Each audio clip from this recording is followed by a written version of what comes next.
So, hello everybody, here in the great lecture hall at Fraunhofer Center, and also online. I hear there are a lot of people online. I can't see them, but 80 people online. So, welcome to this much anticipated talk. As most of you might know, is that for several years we had this seminar series on deep learning and machine learning methods. And as organizer or co-organizer of this series, I have been approached internally here because the demand on questions regarding ChatGPT and how is this working, how is this affecting us, has been rising over the last weeks. And as we see from the interest in the audience, there are many people interested. And so I thought it would be a good opportunity for the start of the new semester. With our lecture series, I will put on the dates with the talks coming up in this semester at the very end after the discussion, but you will also find it on the website that let you hear when you're online. So we were looking for someone who can actually explain to us what's happening with ChatGPT and GPT-4. Of course, this is a little bit closed source, but fortunately, we found a very competent speaker for today. Goran Glavaš, he's from the University of Würzburg, and he's leading the natural language processing lab there. He received a PhD in text analysis and knowledge engineering from the University in Zagreb. Afterwards, he was a professor at the University of Mannheim, so actually quite close to us. And then recently, he moved on to Würzburg as a full professor for the lastly growing, as I just learned, KaiDAS lab, which is bundling the AI activities at Würzburg University. So we are really looking forward to your talk. And I would ask the audience that after the talk, there's plenty of time for discussion. Also for online questions, for all of you who are watching live stream, you can ask questions in the chat, and we will relay these questions here later on. So please welcome our speaker.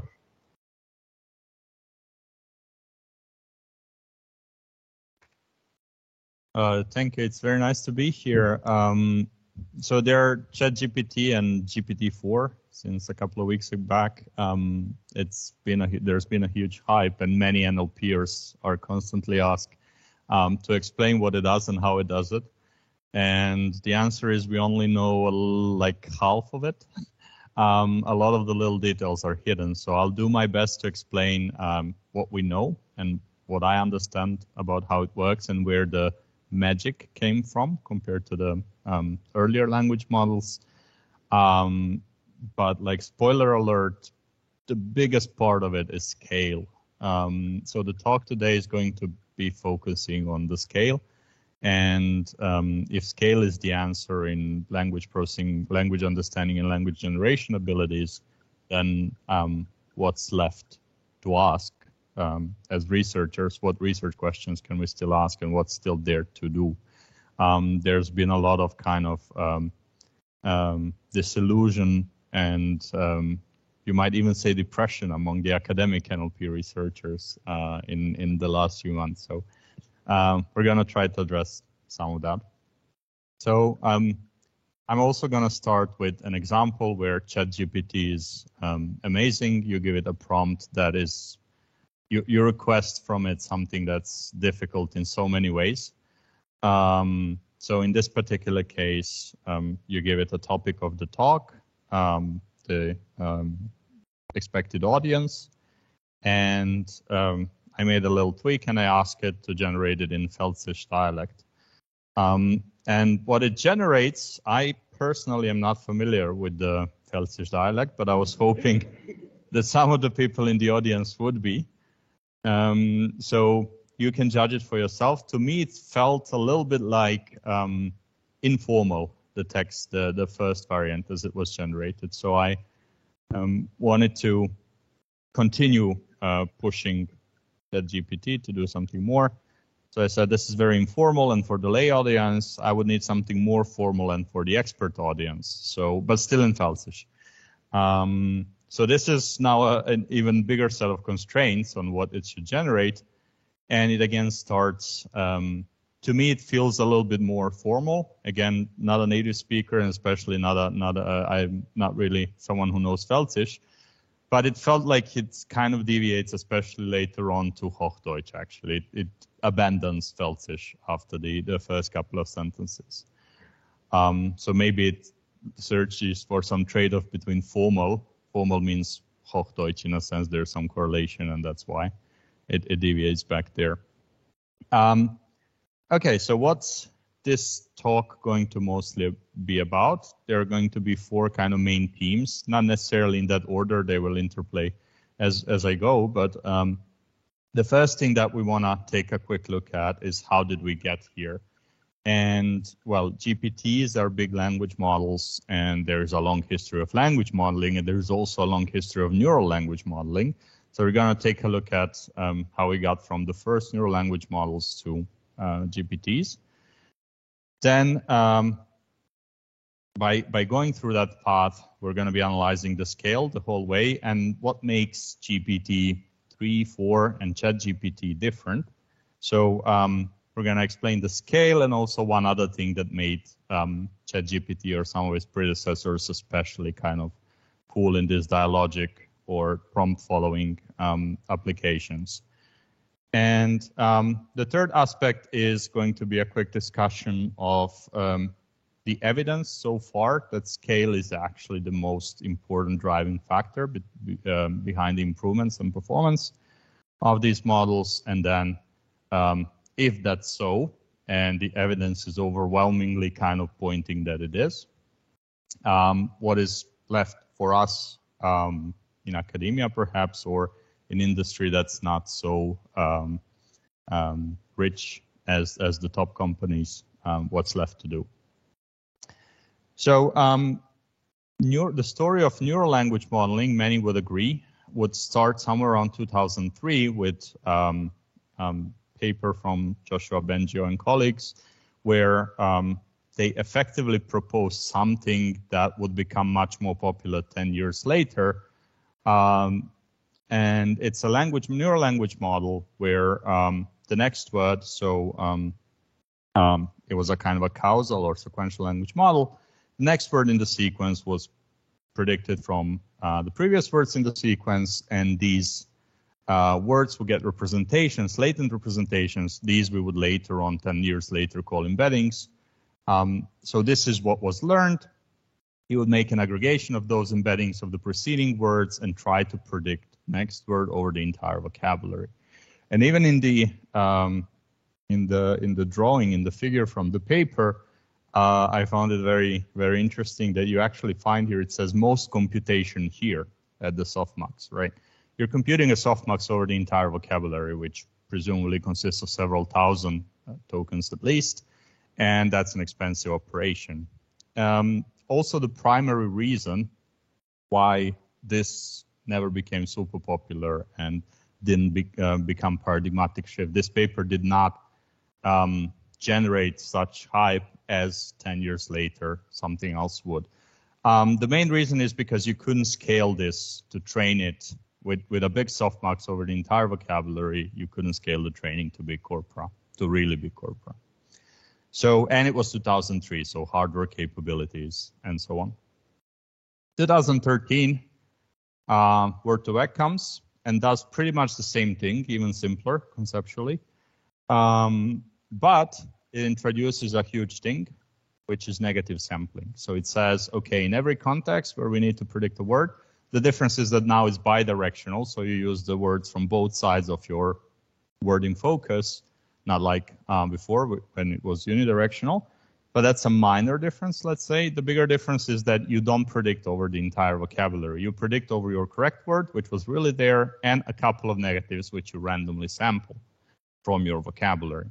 This is much faster. Of course, this is a softmax over, in every particular context, this is a softmax over a few words, and this is fast. And then you can run this on a big corpus, because each softmax has few negatives and it's fast. You can run this over a very big corpus and get word representation. So the what people typically don't think of when they say Word2Vec, they don't think about it as a language model. It became popular as a producer of really semantically good word representations, right? You get word embeddings, you would compare the vectors of words that have similar meaning would get similar vectors, and that was great. But this was a language model. The only difference was that it wasn't learning anything other than the word representations.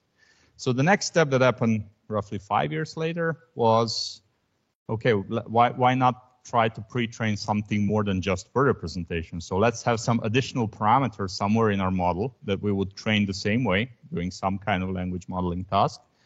But we would have additional parameters other than just word vectors, right? And the first idea in that direction was Elmo. Elmo was a recurrent net.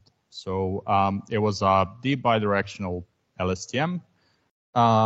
And the idea was you train that using a language modeling objective. And so you mask out some of the words, or you need to predict them from the rest, from the forward and backward LSTMs. You combine their representations, you predict over the vocabulary.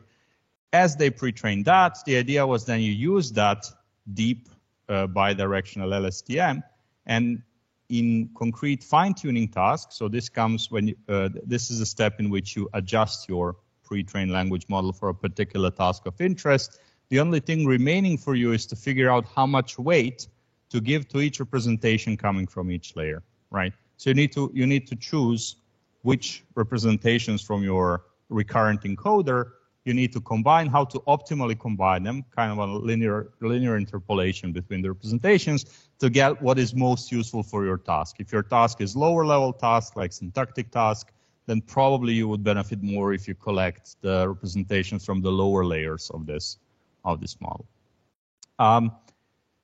This was great, and this was a big advancement. So it was the first model where we had on large corpora pre-trained something more than just word representations, but this was an RNN, or a deep RNN. And training RNNs doesn't scale that easily, right? So training RNNs is kind of slow.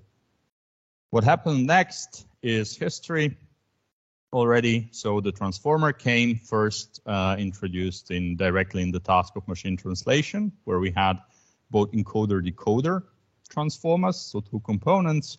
And then BERT was the idea of using that particular architecture, which was not a recurrent architecture, but architecture based on the attention mechanism, so self-attention idea, to pre-train parameters of many self-attention layers on the task of language modeling on the large corpora. So the idea of pre-training is the same as in Elmo. The difference is instead of pre-training bidirectional encoders, recurrent encoders, let's train a transformer. Let's pre-train a transformer. And the big advantage was training of the transformer, which was much easier to scale. It was faster training than the training of recurrent network, because the self-attention mechanism itself, by default, is kind of trivial to parallelize. So each of the tokens in your sequence attends over all of the remaining tokens, and that's how we get the new representation for that token in the next layer. So if these computations are mutually independent, you can parallelize it. So if necessary, each token can get on an individual compute device. Okay, so that was the status quo in 2018, 2019. And then there was kind of a debate around the same time with the appearance of BERT. GPT came, the first GPT, GPT-1. And the main difference between them was that BERT was trained using masked language modeling, meaning you remove some of the tokens in your sequence and you try to predict it back from both sides of the context, so word preceding it and tokens succeeding it. Whereas the first GPT was pre-trained with autoregressive or causal language modeling. And the difference is there you only see the one context, so typically preceding context. That's typically the left side for most languages. So the question was, which of the two makes more sense? And there's been quite a bit of research afterwards that kind of established that autoregressive or causal language modeling makes more sense for generative tasks if you want to generate text given some preceding text, given some prompt, that makes more sense because that's exactly how it was trained, to predict what comes next only from the preceding context. And if you have access to both sides of the context and you need to predict something, then that's probably better for understanding tasks. So you need to predict something from the text that's given to you, not generate further text. So masked language modeling produces more naturally encoders, whereas autoregressive language modeling produces more naturally decoders. So the first GPT appeared in 2018, so same time, around the same time as BERT. Like I said, the main difference was causal versus masked language modeling. It had 117 million parameters, surprisingly close to BERT, which has 110 million parameters. And it was trained on the book corpus, concretely on 7,000 unpublished books. That was by design. They wanted to train on something that was unlikely to overlap in language or in sentences with anything that might appear in downstream tasks in which they evaluate. So the corpus was around 1 billion words. Very soon, 1 year later, in 2019, comes GPT-2. You can notice already a jump. So the previous one had 117 million parameters. Now we're at 1.5 billion. These are American terms, American numbers. So 1.5 milliarden for us Europeans. So, and it was trained on much more text. The concrete corpus was web text, and they collected it from outbound links from Reddit posts. So the assumption was if someone linked something on Reddit, that gives it some credibility, and whatever that points to is some kind of a cleaner text, cleaner content, so better for training a language model. That was around 40 gigabytes of text. And then already at this scale, 1.5 billion. By the way, the training objectives, training procedures, to the extent that we know and can estimate, they never released the code, but they did release the papers, are very similar or almost exactly the same. So GPT-2 wasn't trained differently than GPT-1. But because it was trained on much more text and it had 15 times more parameters almost, it actually started exhibiting something that today we call zero-shot task performance. So you could precede or prompt it with text that gives you a description of the task and then input to that task, and it would continue generating from that prompt, and in many cases it could actually provide a correct answer. So I would say translate from English to French and write the English text and let it continue, and what it would generate would often be a good French translation of the text that was given. The model was never trained for translation explicitly.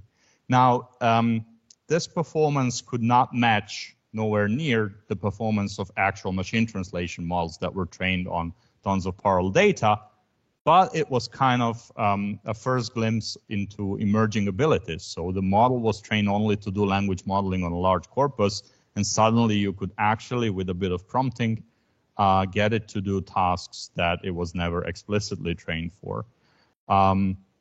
There was, of course, a lot of realness in the whole thing. So depending on how you formulated your prompt. So if I said translate from English to French, maybe it would work better than if I said provide a French translation of this English expression, right? So the next step in the NLP research, there was a lot of prompt engineering or figuring out how to write better prompts so that the model actually gives you correct answers to your questions. And then a whole new sub area of prompt training, prompt engineering, prompt learning, and so on appeared. GPT-3, again, it didn't take too long, already next year. And again, you're going to notice a huge jump in size. So from 1.5 billion parameters to 175 billion parameters.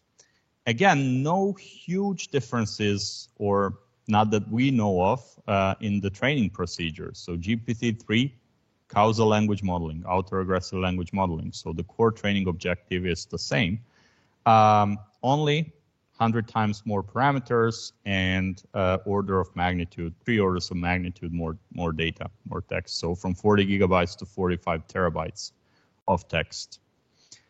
What they then established that GPT-3 can and GPT-2 couldn't really, is massively improved performance in few-shot learning. So in GPT-2, there was some glimpse of zero-shot. Few-shot means that you don't just provide a kind of a description of the task, but as part of the prompt, you additionally add a few instances. So I say, translate from English to French, or I give a prompt that says translation of this sentence in English in French is, and I write the French translation. And I do that a couple of times. I give it a few examples. And then I say translation of this sentence from English to French is, and let it generate, right? So not just a description of the task, but a couple of labeled instances incorporated into the prompt. And then you let it do the rest, and the performance could match for many tasks the performance of fine-tuned smaller models. So if you took BERT and you fine-tuned it on a very big task-specific data set for machine translation or for question answering, GPT-3 with few instances given within the prompt could match that performance. So that was kind of great. You spend much more in pre-training. This thing is massive, but then it can solve very many different tasks with only a few labeled instances per task. So that's a trade-off, right? Bigger pre-training, but less annotated data needed downstream for a wide variety of tasks. So this is just from the original paper. They were showing how T5 was also a fairly big language model with 11 billion parameters, which was fine-tuned using the entire data set for different question answering tasks.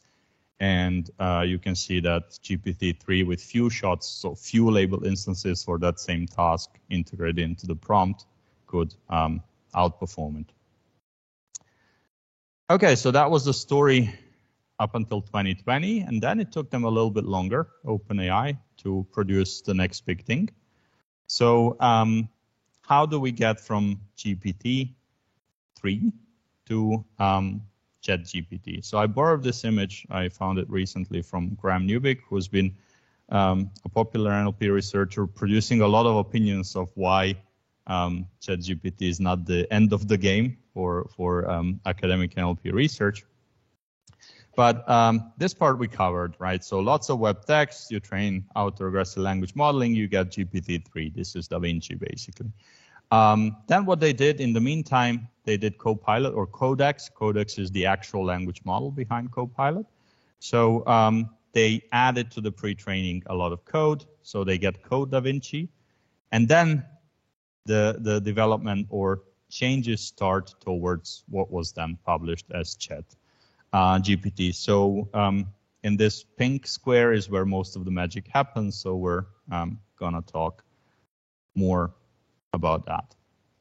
So from the key question here is how to get from GPT-3 to something that was called Instruct GPT. So Instruct GPT were the models that were predecessors to ChatGPT. So the answer is something called reinforcement learning from human feedback, and this is maybe the biggest kind of magic behind or the driving factor that gave the performance or the abilities of ChatGPT that made it so convincing. So GPT-3, and then after releasing GPT-3, they continued training it longer, a bigger language model, 3.5. We're going to describe that later on as well. And these just simple autoregressive language models were not really, so they could generate, if you describe the task and give it as a prompt, they could generate something, but they were not really trained at all to follow instruction-based prompts. So if in human chatbot or human agent interaction, they started expecting that humans would be mostly giving instructions, do this, change this into this, and so on. And the model wasn't in any way optimized for that.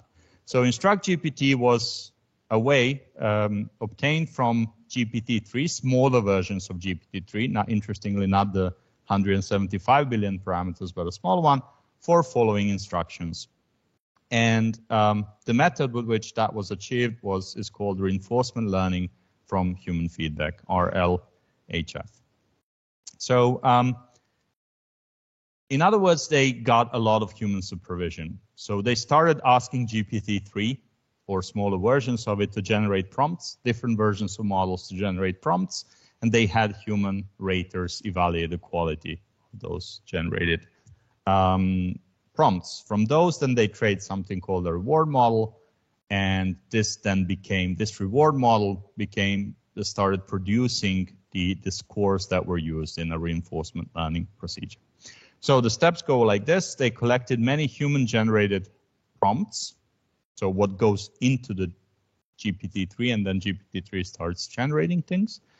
So through their GPT-3 playgrounds, GPT-3 had a playground, and it was much less popular than ChatGPT, but people were going there and providing prompts and then let it generate from those prompts. So they collected those prompts that humans maybe inadvertently provided to them. And then with those prompts, they let several different versions of the model generate text further from that. They would take those generations and then ask humans, which of these is the best? Which is better? Here are two possible generations from the same prompt. Which one is better? So they got these ratings. So preference-based or relative rather than absolute feedback. From a lot of those, here's the text, here's the rating. They trained a reward model, a model that for any given text would predict the quality of that as a generation for a particular prompt.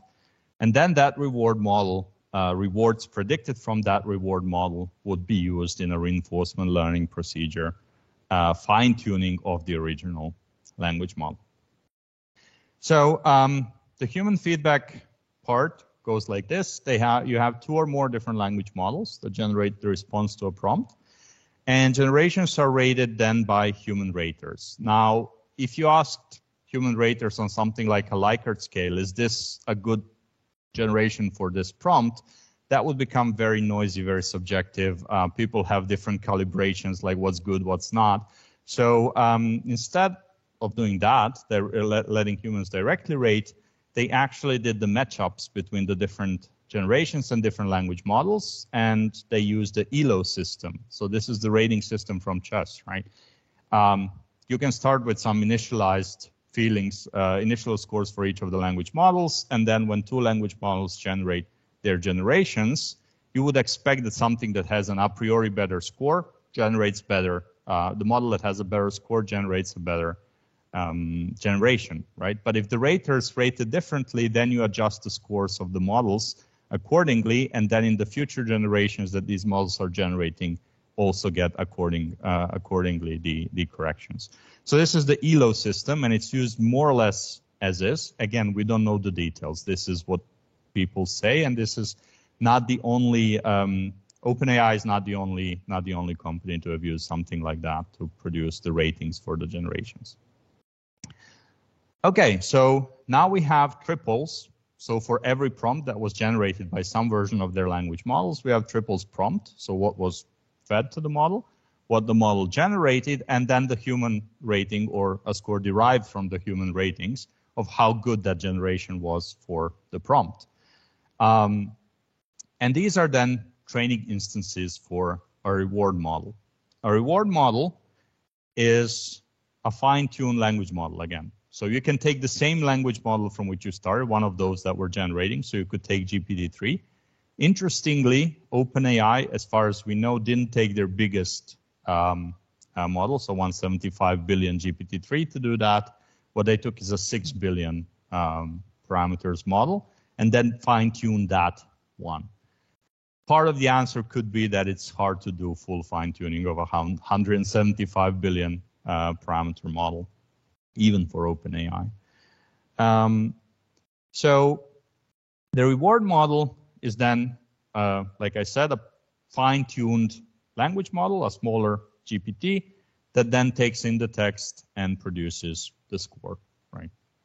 So the next step is the reinforcement learning. So now we have the reward model, which for any generated text can give us a feeling, a measure of reward. And for the reinforcement learning fine-tuning procedure, there are 3 language models in the play. So there's the original language model, let's say GPT-3. There's the reward model, which was fine-tuned to predict reward scores from a smaller language model. And then there's a policy. policy model as policy in for the reinforcement learning algorithm. Policy is initially going to be a copy of the original language model that you want to update, right?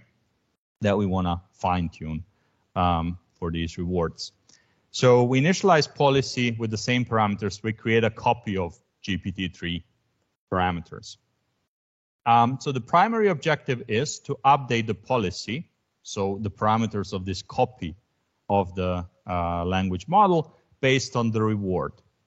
Now, what turns out is that if you just do that, if you just update only on the reward, that tends to deviate too much towards the reward. It can find some kind of degenerative solutions where it can maximize the reward very well by deviating too much from the original language model, so losing much of the capability of the original language model. So the important thing to add is a form of regularization, so you prevent that policy's behavior deviates too much from your initial language model from which you initialized the policy. Okay, so how does it work? You feed some prompt X to the original language model, so GPT-3, that GPT-3 then gives you its generation, and then you also give it to the policy. Policy was initialized as the same language model, but that keeps being updated. So the policy generates the text Y poll, and your reward model scores the text that was generated by the policy. So you feed the text generated by the policy model into the reward model. The reward model gives you a score. Now you could use that reward directly to compute the reinforcement learning updates, but like I said, that could deviate too much from the original language model. So they add as a regularization is effectively a comparison of the probability distributions over the generated tokens between the original language model, LLM here, and the policy language model. So in other words, you can take, again, this is somewhere where we don't know the exact details, but each of the two language models, policy and the original language model, they keep generating. Their generation is token by token generated.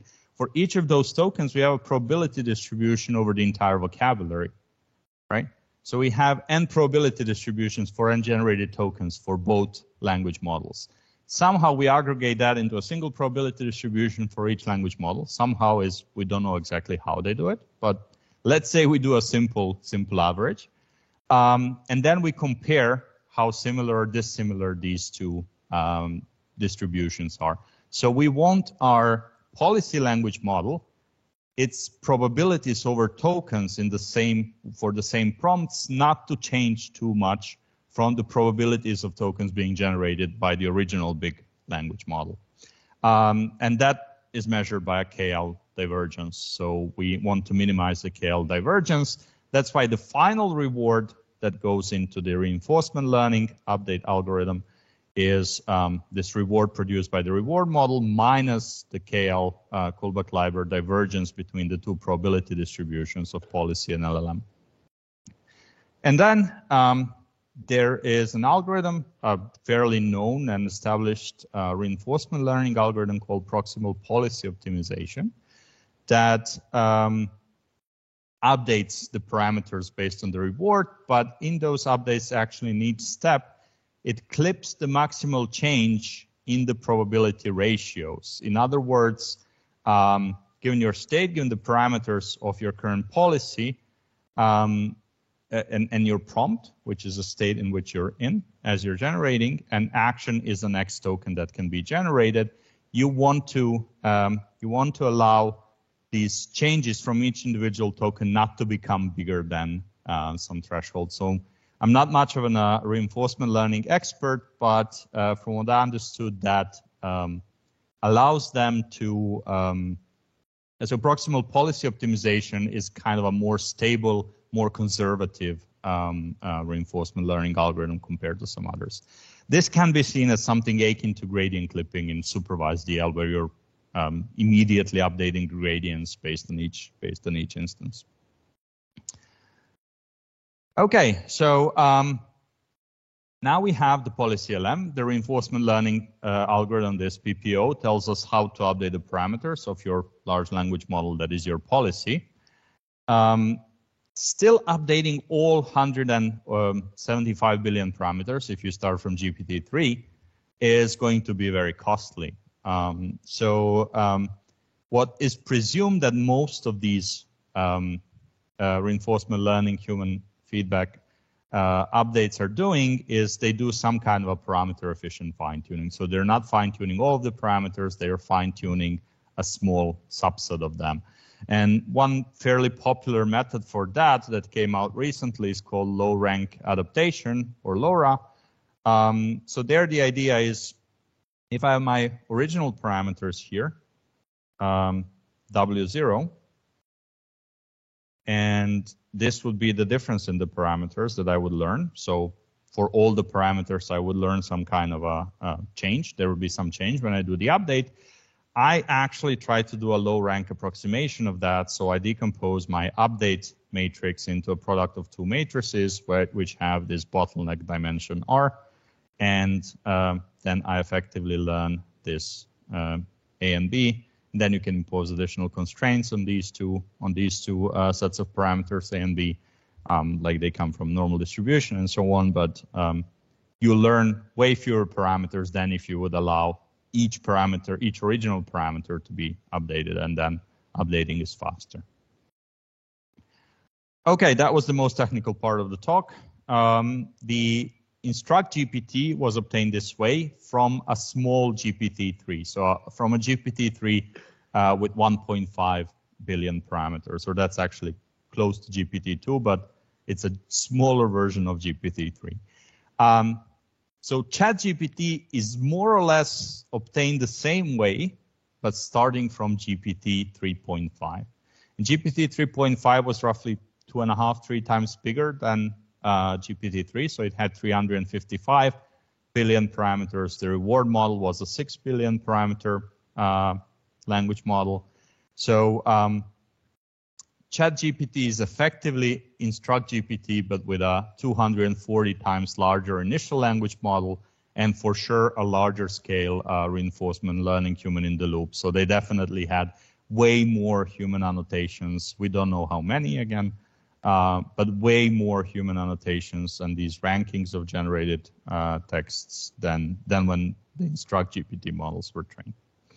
So reinforcement learning from human feedback is critical for the performance of ChatGPT, but it's not like OpenAI has been the only one using it. So others have used similar procedures, companies like DeepMind, Anthropic, Cohere, Google also. So, and we don't know many details about those procedures from any of them. So that means that this is where they all think they have a competitive edge, and this is where they don't want to reveal all the details, right, deliberately. Most importantly, it's a continuous process. So any snapshot of the policy model, so as you keep updating it with the reinforcement learning, any snapshot of the policy model can then be used as an additional generator of text for prompts, for which then humans can rate its generations with the existing snapshots of the model. So it's definitely an iterative and incremental process. Okay, so this is how ChatGPT roughly came to be, to the extent that I understand it. And then the next I want to talk about these emergent abilities that come from scale. And there's a very nice paper that tried to quantify that. Interestingly, it was done just a little bit before ChatGPT or GPT 3.5 or GPT-4. So it didn't include that one into their analysis. Well, it couldn't have also maybe. But they do have a lot of language models that are comparable in size. So what they mean by emergence is that there is a qualitative change in behavior of the model after there is a quantitative change in the system. So that's an emergence. And ability is considered to be emergent if you cannot attest that ability in smaller models, but you can attest it in larger models. And ideally, the only difference would be the size of the model, so you can control for everything else, so that you can assign the ability to the actual size of the model, right? The main results that they report is with respect to the amount of training compute. So not exactly the model parameters, but the compute. But they also have some side results with respect to the model size. So with respect to the amount of compute, this is floating point operations per second. So in terms of flop comparison, we see that abilities tend to emerge between roughly 10 to the power of 22 and 10 to the power of 23 flops. What does it mean, abilities? Each of these plots is a single task, NLP task, downstream NLP task, where your models need to predict something from some input, modular arithmetics, transliteration, unscrambling words, question answering in Persian, truthful QA, which is another data set, and so on. What is interesting that for many of these different tasks, models start to be able to solve them few shot. So this is a few shot, means they're giving a few samples in prompts, and then they need to solve it further. Even though these are different tasks, and even though these are different models from different companies, GPT-3, Lambda, Gopher, Chinchilla from DeepMind, I think, Palm, also from Google, and so on. So different models, different tasks, and the abilities typically emerge at 10 to the power of 22, 10 to the power of 23 flops. So that's surprisingly consistent. If you look at the comparison based on the actual number of parameters, the picture is a little bit more diverse. So training length and corpus size also matter. Some models are smaller, and yet they see emerging abilities, but they might have been trained on more data. So the number of parameters alone is not enough. So the number of actual flops is more informative. Okay, but still we see that few shot abilities for most tasks appear only after like 10 billion parameters, which is already a fairly big model size. Okay, so I'll slowly start wrapping things up in the interest of time. So are we finally done with NLP? So I'd like to go back to 1956. There was this Dartmouth Summers research project that many think is the birthplace of AI as a discipline. And they had a very ambitious agenda that in 2 to 3 months, they would solve most of the AI problems. And language in particular was considered to be one of the easier ones on the menu. So they will write a grammar, something like that, that will cover most of the cases in language, and language solved. Well, now it starts kind of feeling like much of the language is solved with ChatGPT. As an NLP researcher, I have that feeling, actually. Many will disagree with me, I know. But what if GPT-5 comes, right? It's probably going to come sometimes next year. GPT-4, we don't know, but it definitely has more than 1 trillion parameters, or European billion parameters, and it's more likely to be above 10 trillion parameters. So GPT-5 could be hundreds of trillions, maybe even quadrillion parameters. And there is a number of emerging abilities that ChatGPT, which started from GPT 3.5, 355 million parameters, has in comparison with GPT-3. So that's like 3 times more parameters, and there's already a few more emerging abilities. What happens when you lift it up by a couple of orders of magnitude more? Open question. So what happens if you have orders of magnitude more parameters, and then you fine-tune it on orders of magnitude more human feedback? Where's that human feedback coming from? Well, we're all playing with ChatGPT, aren't we? And GPT-4, so we're giving them much more training data for reinforcement learning from human feedback. Where does it still fail? Many will say, I found an example where ChatGPT fails. Yes, we can find such examples. And if you analyze more closely, you're going to see that it's often about specific, peculiar, kind of trick tasks. We're going out of our way to trick it into producing a wrong thing. Some examples are simple arithmetic tasks, simple for humans, right? Geography, this is an example by Hinrich Schütze from LMU that I heard recently. So he asked it to recommend the land route from Paris to Warsaw that bypasses Germany, so doesn't go through Germany. It wasn't able to do that after a couple of refinements. It always ends up going through Germany somehow, so it doesn't have detailed geographic knowledge. Right, but the model is periodically updated. So there was a big update on January 30th already, And I think the difference was only that they retrained it or additionally trained it with more reinforcement learning from human feedback based on what they collected in the meantime. And I repeated some of these cases that I found as failures yesterday, and it wasn't failing on them anymore. It was doing quite well. So failures are in most cases zero-shot tasks. So you ask it to do something that requires a particular type of knowledge, and you haven't provided a single example. So that's the most difficult setup. So if we would do few-shot prompting, it would already probably not fail on many of these things. And the slightest amount of task-specific fine-tuning, some parameter-efficient fine-tuning of these models would also probably make them very proficient in these borderline cases where they kind of fail. So another problem is that they're easily susceptible to manipulation. So they seem to be optimized to trust the user. You ask them something, they answer correctly. You told them, no, but that's not correct. And it starts apologizing, says, oh, sorry, yeah, that was wrong. Here's the correct answer, and then repeats the same answer, right? So these kind of things, sure. The longer the context of the discussion, people report that it becomes less aware of what was discussed before, of course, because it always prompts on everything that was given before. But it's still surprisingly powerful. There are negative stereotypical biases that are hard to produce from text alone, but you need to go out of your way, and then you can make it generate sexist or racist code.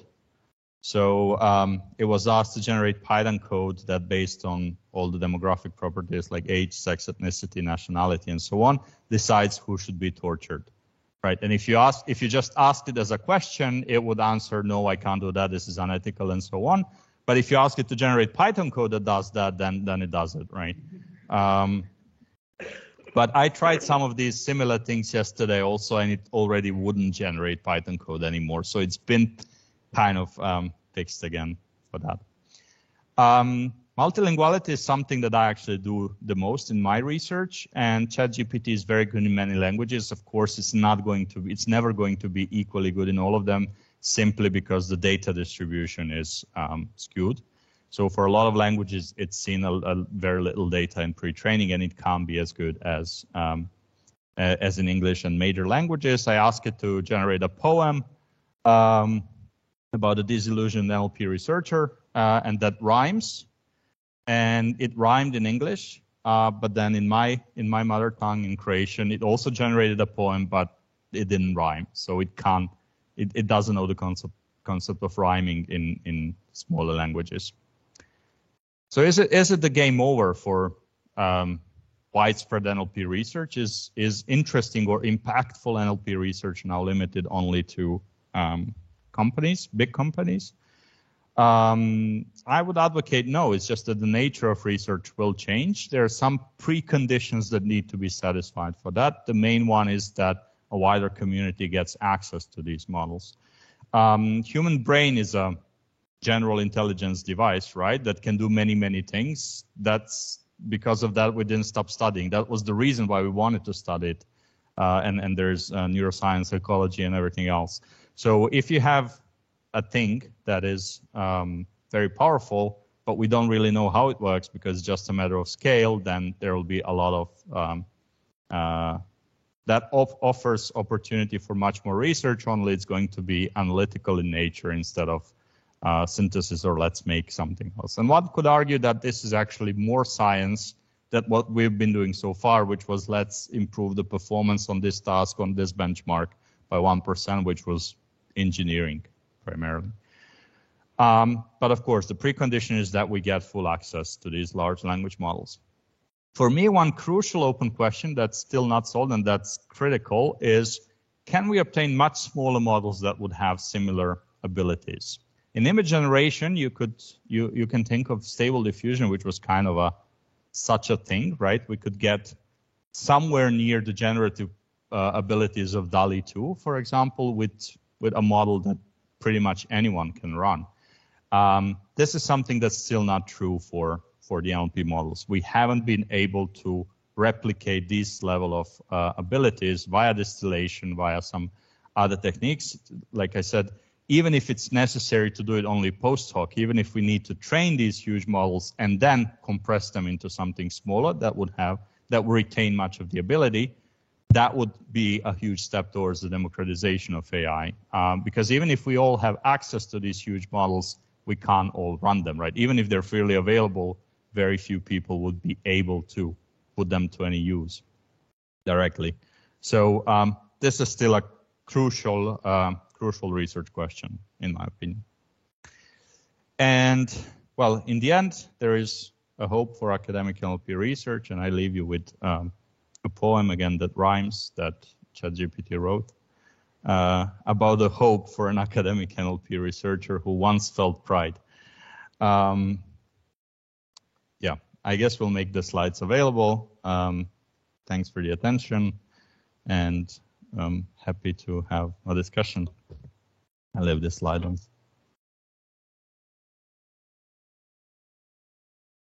Yes, so thank you very much. We have 2 microphones here on the ground floor, and we're ready to take your questions. And after a few questions on the ground floor, we also see if there are questions online. The first one is here. Hi, first of all, thank you very much for this talk.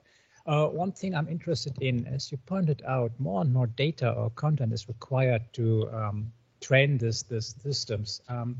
How do you deal with the situation that more and more of this data is provided like from systems such as ChatGPT itself?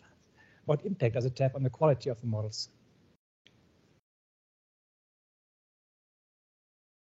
Yeah, that's an interesting question. So at some point, the additional content will be generated from such systems, and then they will be retrained or updated based on their own. So they will be more or less reinforcing their abilities. I think maybe still it will take some time to get to a point where the amount of content generated from ChatGPT surpasses the amount of content that humans still directly generate, but at some point it will happen. It's hard to predict the effects. That's an interesting question. It'll be some kind of reinforcement of the state that it has at that point in time, I guess.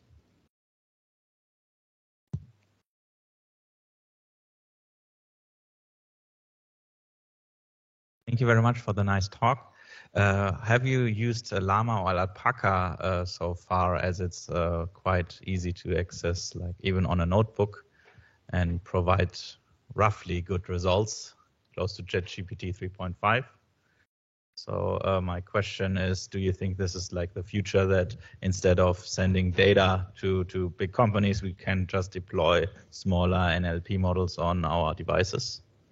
Yeah, so Alpaca is a llama that's been reinforcement learning from humans, feedback trained kind of from 50,000, I think, for 50,000 prompts and responses. They qualitatively, they do not match ChatGPT 3.5 from what I've seen so far. I haven't played myself. Some of my PhD students have. It looks like it's good. It's better than, Llama is fairly big also. If I'm not mistaken, also it's something like billions originally. And then Alpaca is definitely what I had in one of the slides at the end. Basically that's the critical question. Can we get somewhere in the ballpark of these abilities with a model that anyone can run, right? If we get there, then that's a big thing, right? Then we prevent the big tech from having the monopoly over everybody. The question is still of exposing these things to the wider community, right? But that's a completely different ballgame, right? How to make the PR for Alpaca match anything close to ChatGPT's hype at the moment. But qualitatively, there's still a gap. Okay. One more. Maybe I have one I wanted to honor. Working more in computer vision, I was always looking towards natural language processing. People kind of jealous because you were using unsupervised training methods, so you mostly didn't use the annotations. Self-supervised would be self-supervised. What was surprising for me most part is that now all of a sudden there's this step towards human in the loop annotations, and on top of that, the reinforcement learning. Do we have any idea how many humans you need in the loop to do that? Yeah, no. The quick answer is no. That's the best kept secret about this whole thing. I've heard estimates that they've spent tens of millions of just paying people to do these annotations. So it must have been a huge number of people for a while. But I could only speculate about a correct number. And NLP people have been jealous of vision people that your input is always kind of continuous, and we have to deal with discrete input. So everybody has pros and cons. Okay, is there a question online, maybe? No, there is no ask on chat. Okay, then there has been one here, and the second one afterwards. So. I have also a question about security issues. Like you wrote on your slides that a lot has been done with web chat. Now, for example, a lot of Chinese companies have now a lot of parts in large chat tools like Discord or WeChat. Do you think this will be a problem of the future, that we might get security problems, or like a new war on chatbot fields? Well, I think it's happening already, I guess.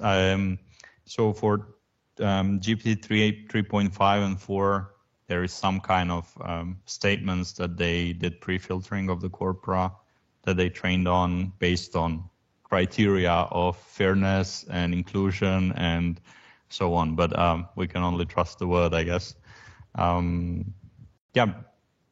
Privacy. I mean, that's mainly the driver behind this petition that was signed by many, including Elon Musk, for stopping immediately or halting until we understand better what's happening in these models, what they can or cannot do. What's frightening more to me is that they seem to be easily tweakable to remove any. Like I gave some examples where something was problematic, and that's easily addressable, seemingly, for OpenAI. So what I'm afraid of is that we're going to end up with models that are seemingly unbiased, seemingly and so on, and it will be difficult to find jailbreaking prompts for these models to exhibit ugly behavior, but they have this knowledge in their billions, trillions, quadrillions of parameters. I have a bit more technical question, since we had a lot of philosophical discussion. It might relate to this last point. So when you first explained the policy on ChatGPT, maybe you can go to the slide.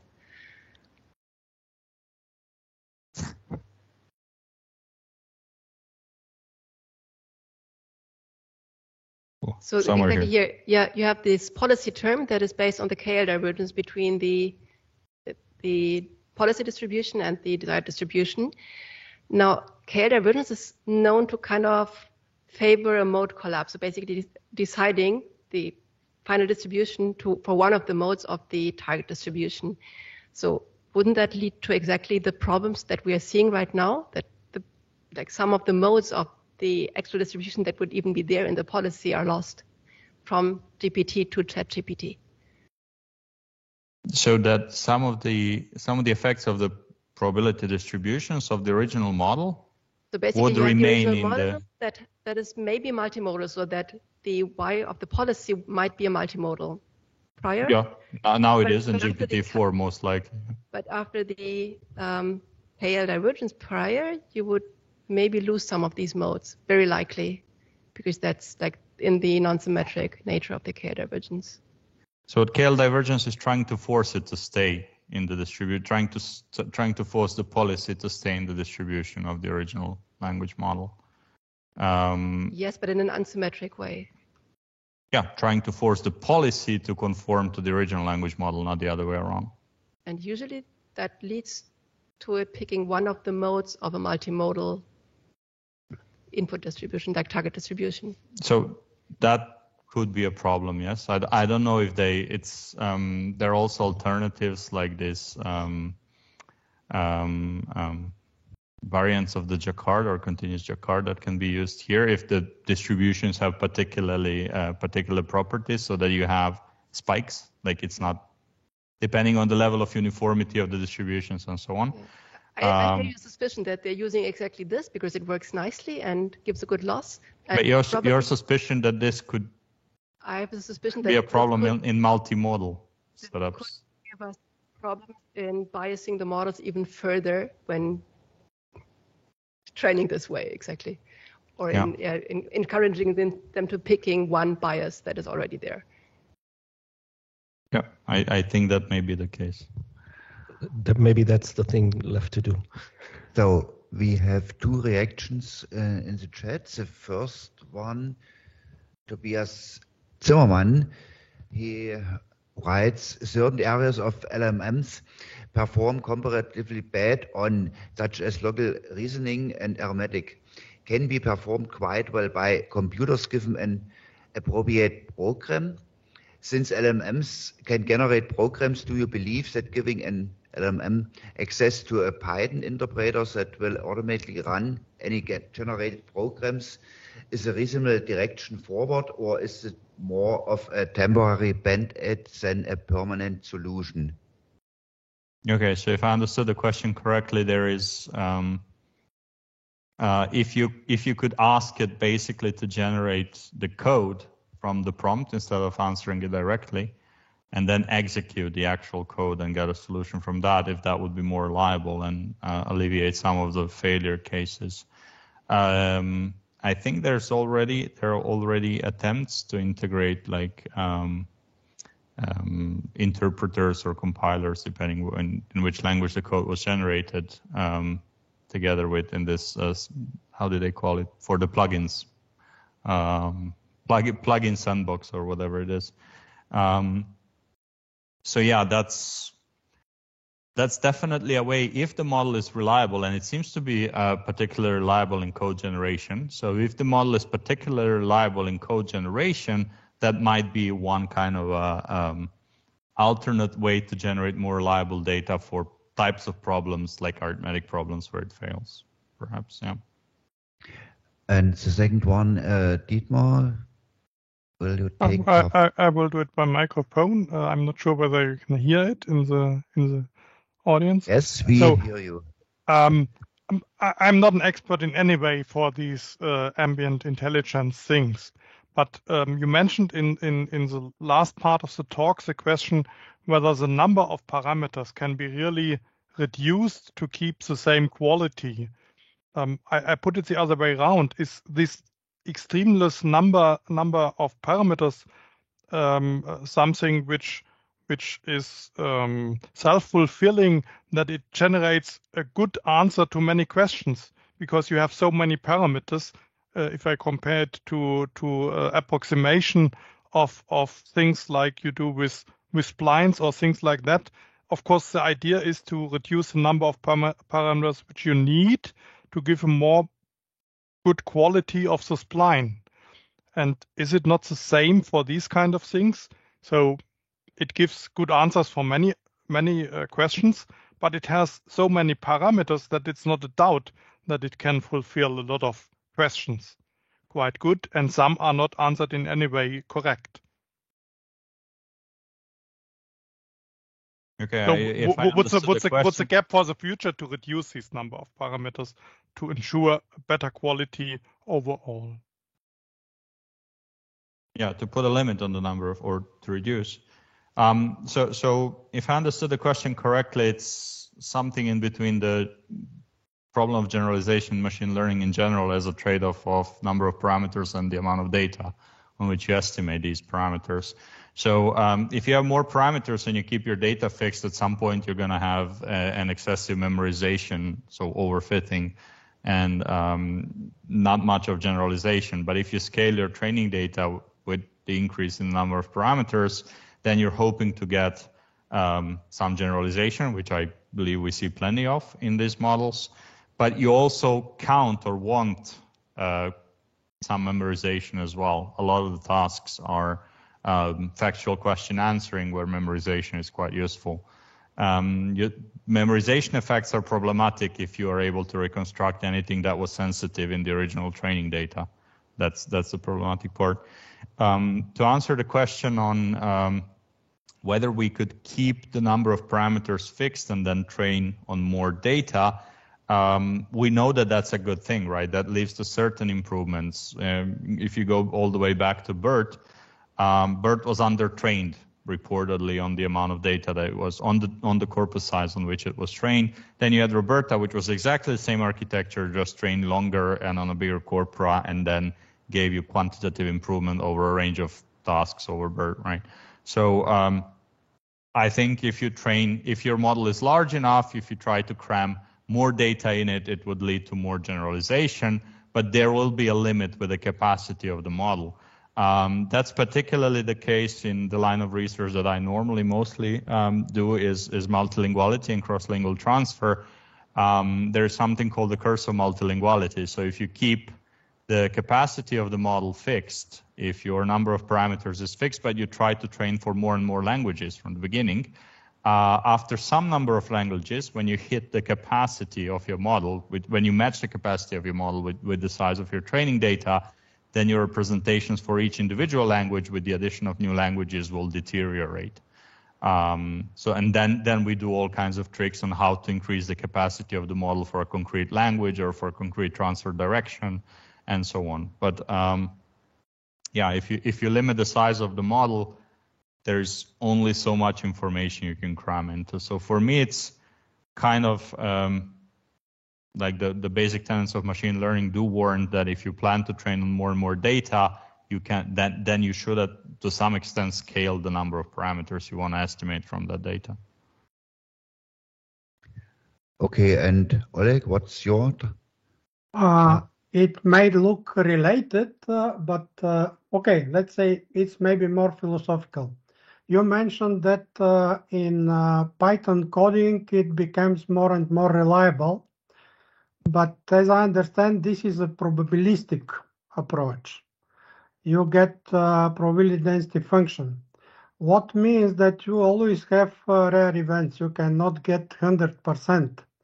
And what do you think about the question that it will look more and more reliable, but this will increase the danger that if we take it uncritical, it will lead to some big problems.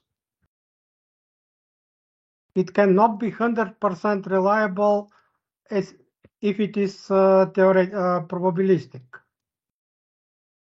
Yeah, I fully agree with that. So I think there's a lot of criticism in the direction of what it generates looks very convincing, looks very fluent, looks very eloquent, and so on. Yet it's factually incorrect. And if we get too mesmerized with these aspects of the beauty or quality of the text it generates, or code or images, and start to factually believe it on the account of that, that's then a fallacy that we as humans or researchers are doing. As of long tail effects depends also long tail phenomena in the distribution. It also depends what it's actually learning. If you think that the model is learning like a joint probability density function over all the phenomena that exist in the language, or is it more modularized in a sense that subsets of parameters are end up being specialized for something, and then your long tail phenomena can in principle be kind of like a factorization of your joint probability distribution, and then some recombination of the modular components or subsets of parameters can actually account for the long tail or rare event.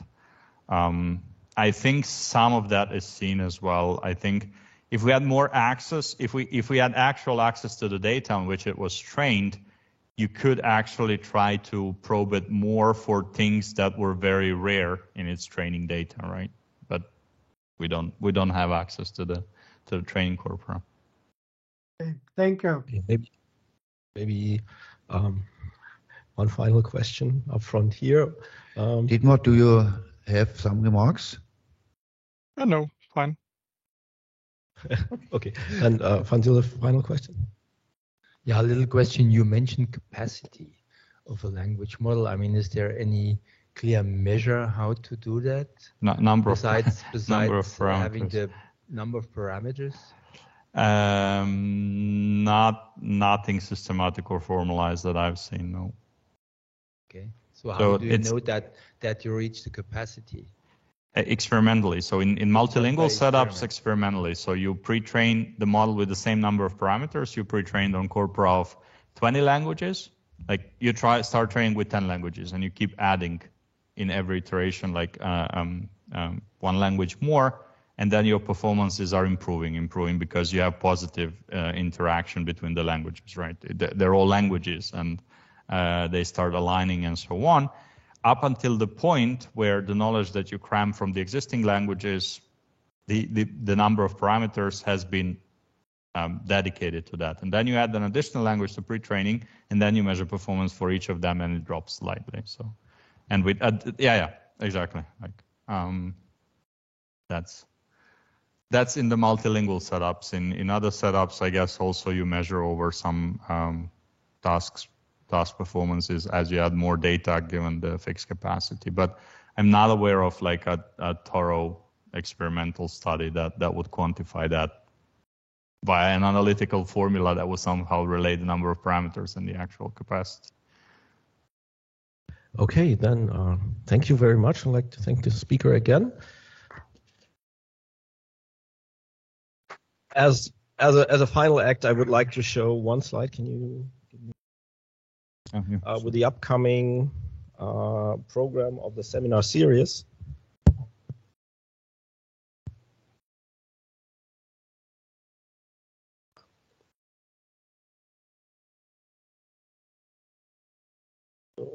Here we are. Okay, so today we had the first talk of the series. There might be some additional talks throughout of June, but that's the program that's fixed so far. It's the mixture of internal talks of our PhD students and external speakers. One highlight that might be of a very wide interest might be on May 16th, where my colleague Klaus Dora, who is acting vice world champion in robot soccer, will talk about reinforcement learning for robots. So please come to the website. The seminar again will be also available online via streaming. And I think it's been a good start for the new semester. Hope to see many of you in the upcoming events.